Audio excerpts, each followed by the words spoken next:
દર્શક મિત્રો, હવે જે સ્ટોરી આપને જણાવવા માંગીએ છીએ તે માટે તમારે મારા આ ઉખાણાનો જવાબ આપવો પડશે. ગંડીર તરીકે આયુર્વેદિક પુસ્તકોમાં મારો ઉલ્લેખ છે. રંગ મારો ભૂરો સફેદ છે.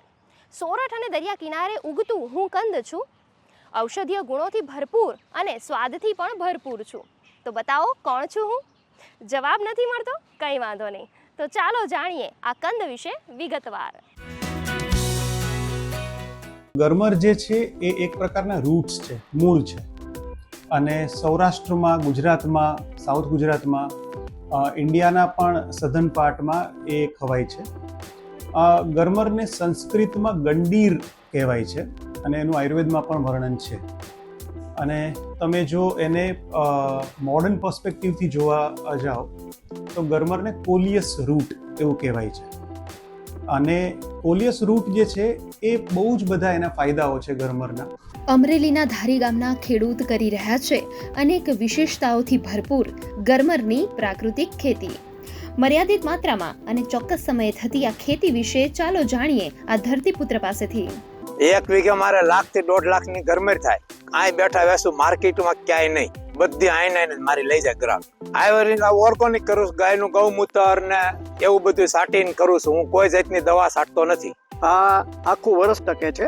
અને આ ગરમર ખાસ કરીને જ્યારે કાચી કેરી જરૂરી મોટી થાય અને ત્યારે આ ગરમરને ખાટા પાણીની જરૂર પડે છે. એટલે કેરી જ્યારે મોટી થાય અને કેરીનું અથાણું કરીએ ત્યારે આ ખાટું પાણી કરી અને એમાં બોળી અને કરવામાં આવે છે.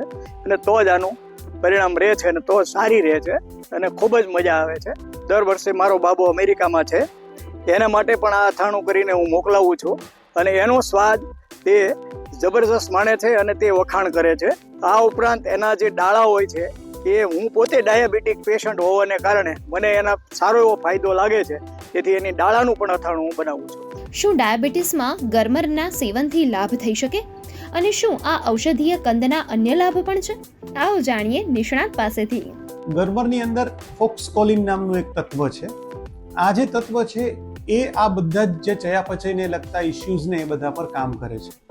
એટલા માટે જ થાઇરોઇડના પ્રોબ્લેમ્સ હોય કે શુગરના પ્રોબ્લેમ હોય કે વજનને લગતા પ્રોબ્લેમ હોય, એમાં ગરમર તમને હેલ્પ કરી શકે.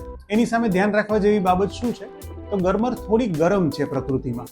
એટલે જો તમારો પિત્તનો કોઠો હોય કે જેમાં તમને વારંવાર એસિડિટી થઈ જતી હોય કે વારંવાર તમને ગેસ કે રિફ્લક્સ થતા હોય, તો એવા ટાઈમમાં તમારે ગરમર જે છે એ થોડી સંભાળીને ખાવી. વધારે માત્રામાં ખાઓ તો કદાચ એ તમને ગરમ પડી શકે. અધરવાઇઝ એ રિલેટિવલી સેફ છે. એની કોઈ બીજી મેજર સાઇડ ઇફેક્ટ્સ નથી. આપણે કેરી, કેરડા, ગુંદા અને ગુવારના અથાણા વિશે તો જાણીએ છીએ, પણ ચાલો આજે જાણીએ ગરમરનું સ્વાસ્થ્યવર્ધક અથાણું બનાવવાની રીત, જે ચાલે છે 12 માસ. હવે અથાણા સ્વરૂપે જ્યારે ગરમર ખાઈએ અને જો એ તેલવાળું અથાણું હોય, એમાં રાઈ મેથીના કુરિયા ને એવું બધું નાખ્યું હોય, તો એને કારણે એની એફિશિયન્સી જે છે કદાચ થોડી ઓછી થઈ જાય. તો એની માટેનો એક સરળ બીજો રસ્તો એ છે કે ગરમરના રૂટ્સ જે છે એને તમે ધોઈ લો અને પછી એની છાલ ઉતારી નાખો. એની નાની નાની આટલી આંગળીના સાઇઝની તમે એને કટ કરી નાખો અને પછી તમે ખાટી કેરી, હળદર અને મીઠું એના વાળું જે પાણી બનાવો એ પાણીની અંદર એ ગરમરને તમે બોળી દો અને પછી 3-4 દિવસ માટે તમે રાખી મૂકો. એટલે એ પછી તમને એક બહુ સરસ ટેસ્ટી અથાણા જેવું જ પણ એ તેલ અને મસાલા વગરનું અથાણું એવું તૈયાર થઈ જશે. એને તમે રૂટીન તમારા જમવા સાથે કે તમારા નાસ્તા સાથે તમે લઈ શકો. ટેસ્ટ વાઇઝ ગરમર છે ને થોડી તીખી છે, એટલે એ રીતે પણ જ્યારે આપણે હળદર મીઠાવાળા અને ખાટા પાણીમાં એ બોળેલી ગરમર આપણે ખાશું ને તો એ ટેસ્ટ પણ થોડો એનો કમ્પેન્સેટ થઈ જશે. ગુડ ન્યૂઝ ગુજરાત માટે અમરેલી અને અમદાવાદથી ટીમનો રિપોર્ટ.